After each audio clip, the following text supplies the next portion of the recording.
In this video, I'll show you how I painted my corrupted warriors.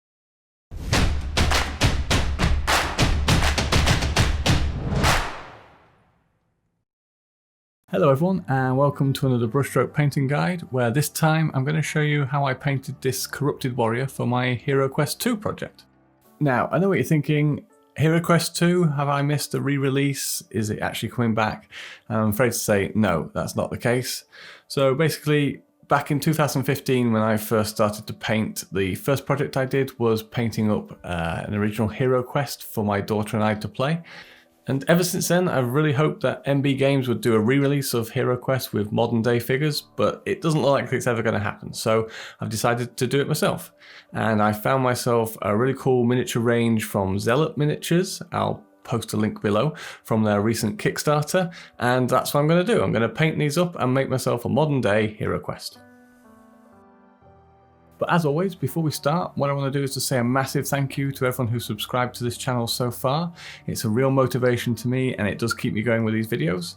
If you haven't subscribed yet, then please do hit that subscribe button now, and don't forget to hit the notification bell so that you're told whenever I post a new video. Okay then, so let's make a start painting this corrupted warrior. And the first step is going to be priming the model. Now, I've prepared the model in exactly the same way as I always do, and if you'd like to see the exact details, then you can click this link above.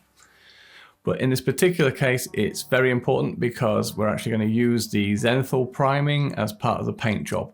What is zenithal priming? Well, basically you prime the model in black, and then from a 45-degree angle above, you prime it again with a lighter color, in this particular case a very pale gray, and that gives you a highlight effect and shadow in one. Now, I've done this with an airbrush, but you can also do that with a rattle can, it works just as well. And it's very important in this particular case because we're actually going to use that light and shadow as part of the painting process. Okay, so with the zenithal primer applied, I'm going to add the first colour, and that's going to be to all of the armour joints and the undergarments. And for this, I'm going to use brown grey from scale 75. So I've added a touch of water here just to make the paint really flow smoothly and apply nice and cleanly to the model. It's really important at this stage though to make sure that you only get paint where you want it, because we're going to be using that zenithal highlight later for other stages.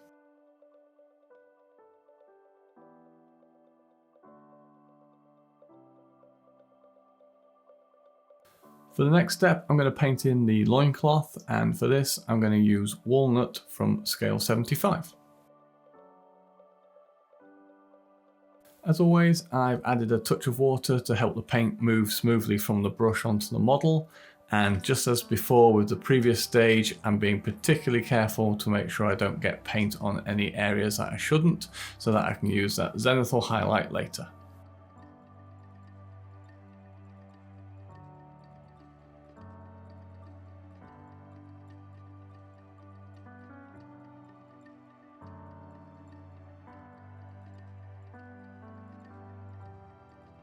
And now comes the stage where we're going to take advantage of the zenithal highlighting we did at the priming stage by painting in all of the armor panels with Flesh Tearers Red contrast paint from GW.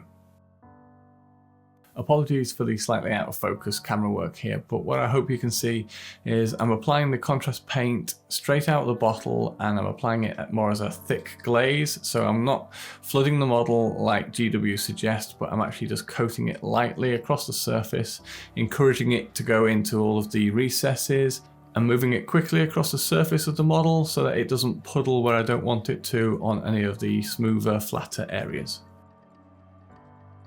So the zenithal priming underneath is actually doing all the work here, and by keeping the contrast paint really thin on top, it's just working as a tint. So we're still getting all of those highlights and shadows from the zenithal underneath, and it gives a beautifully shaded and rich red.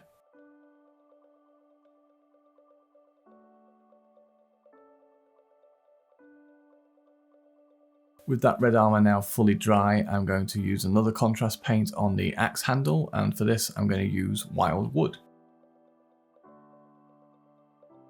So just as with the red armor, I'm applying this neat straight from the bottle, and I'm using the zenithal highlight and the texture of the model to do all the work for me. So I get the shading and highlighting in one step.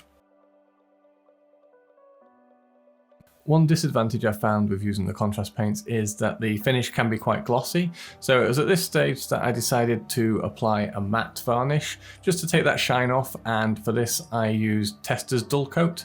Now I tend to use the spray, but it does come really handily in a brush on as well, so I recommend that you get this if you haven't already got some.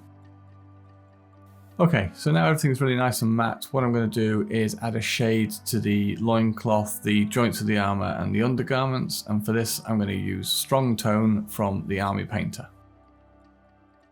As we did with the contrast paint, I'm just looking to push the wash now into all of the recesses to really exaggerate and build the contrast for those shadows.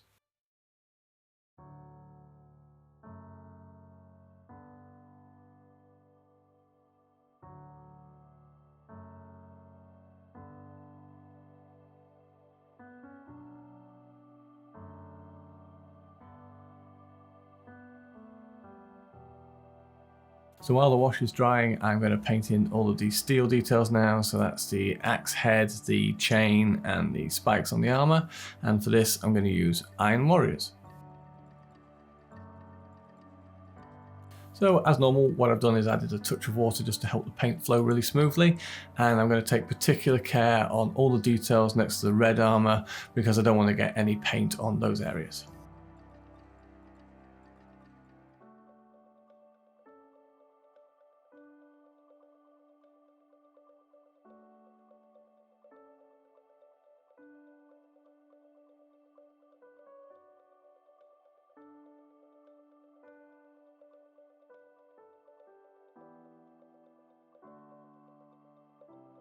For the next step, I'm going to paint in all of the brass details, and I'm going to start off with basing those in with some WARPLOCK bronze.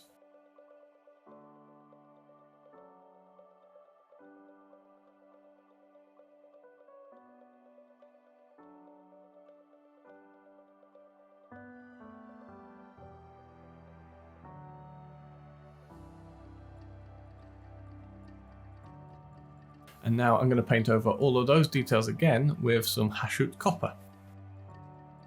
So you might be wondering what was the point in painting the bronze layer before, and the reason for that is it actually changes the tone of the copper on top to give it a more rich and warm feel.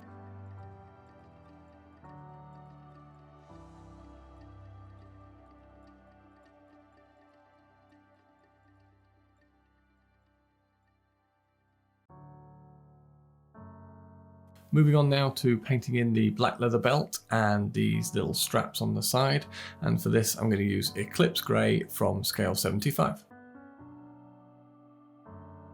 Touch of water to help the paint flow, and again taking extra care to make sure I don't get any on the red armour.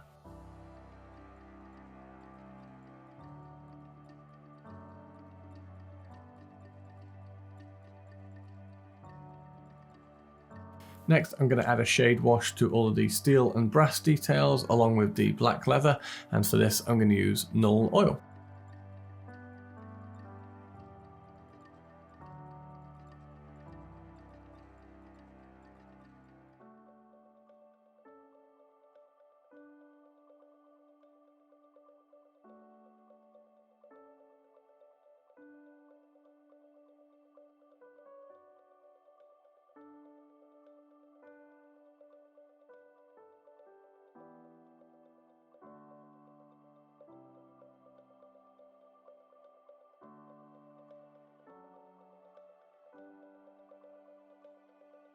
On to painting the horns and the skulls on the belt now, and starting off with a base coat of ZANDRI dust.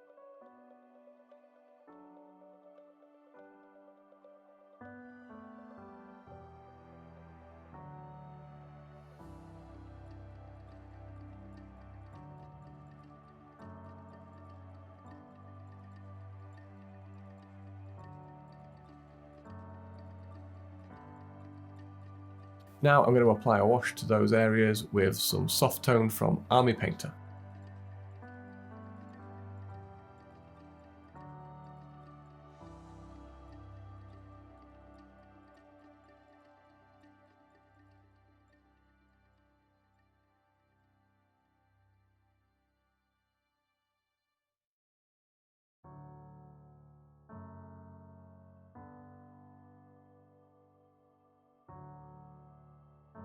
For the next step, I'm going to brighten those bone details back up again with a layer of USHABTI bone. And for this step, what I'm doing is I'm painting the USHABTI bone on all of the raised areas, and all of these nice grooves I'm leaving darker from the shade.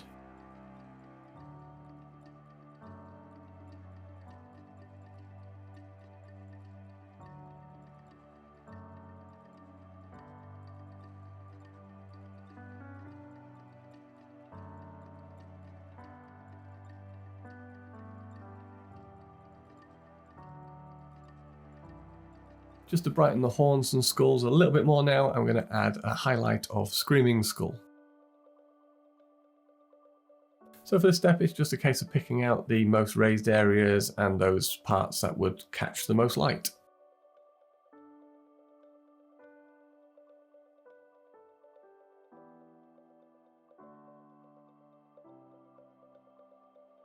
As a final touch to the horns, I'm going to darken down the tips now with some thinned down RHINOX hide.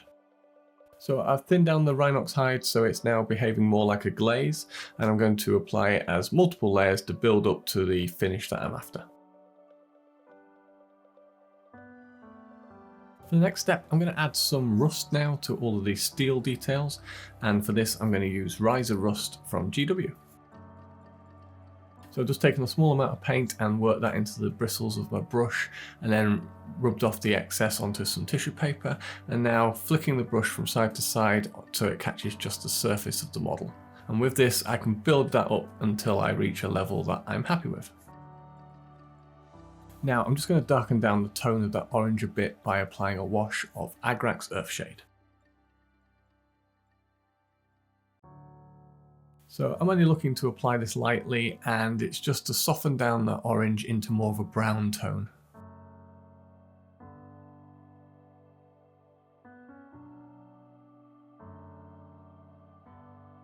For the next step, I'm going to add in a few more areas of damage to the armour, and this is going to be a two-step process. So I'm going to start off by painting in some small patches of RHINOX hide, and then within those patches I'm going to paint in some Iron Warriors. So for example, on the knuckle of this gauntlet, I'm going to paint in a small area of RHINOX hide across this ridge where I want the paint to look like it's been rubbed off, maybe from punching. And then within that brown patch, I'm going to add some small touches of silver just to show where the bare metal has been exposed underneath.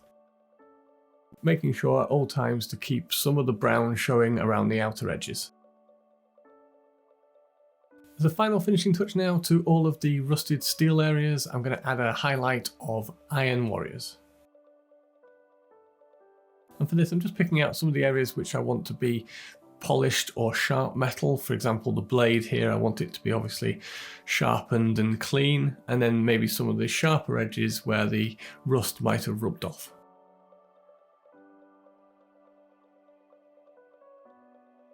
As a finishing touch to the loincloth, I'm just going to add a bit of a highlight now with Walnut from scale 75. And all I'm doing is picking out those raised creases just to give a bit more lift and contrast to the flow of the material.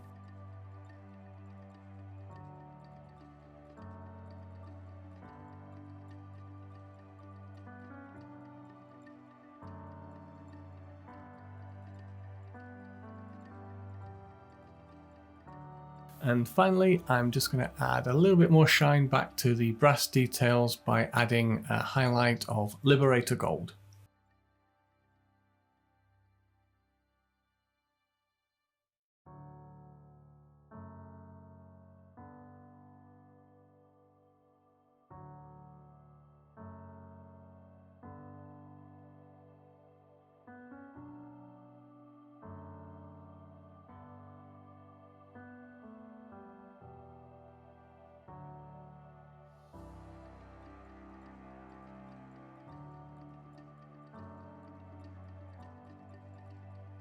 Now all that remains to be done is paint up the base, and fortunately Zealot Miniatures actually sell HeroQuest style bases, but they do come plain. So what I've done is I've carved this up with a craft knife just to give a bit of a stone feel to it before priming it up in the same way as before. And the first step for painting up the base is going to be applying a base coat across the whole of the base, and for this I'm going to use DAWNSTONE. Nice and simple here, just a touch of water to help it flow nicely and apply 2 thin coats to build up to a solid colour. Now I'm going to apply an all-over wash of NULN oil.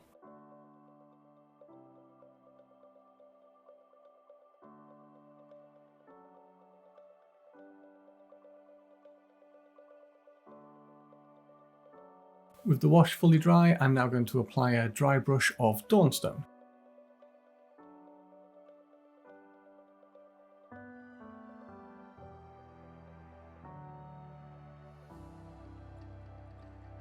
Now I'm going to brighten the base a little bit more by doing a dry brush of ADMINISTRATUM Grey.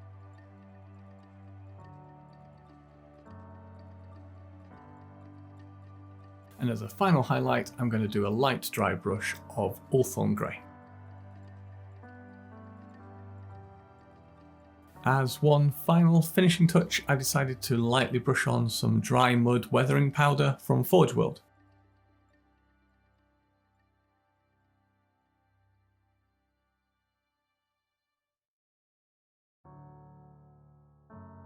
And that's it, the Corrupted Warrior is now finished.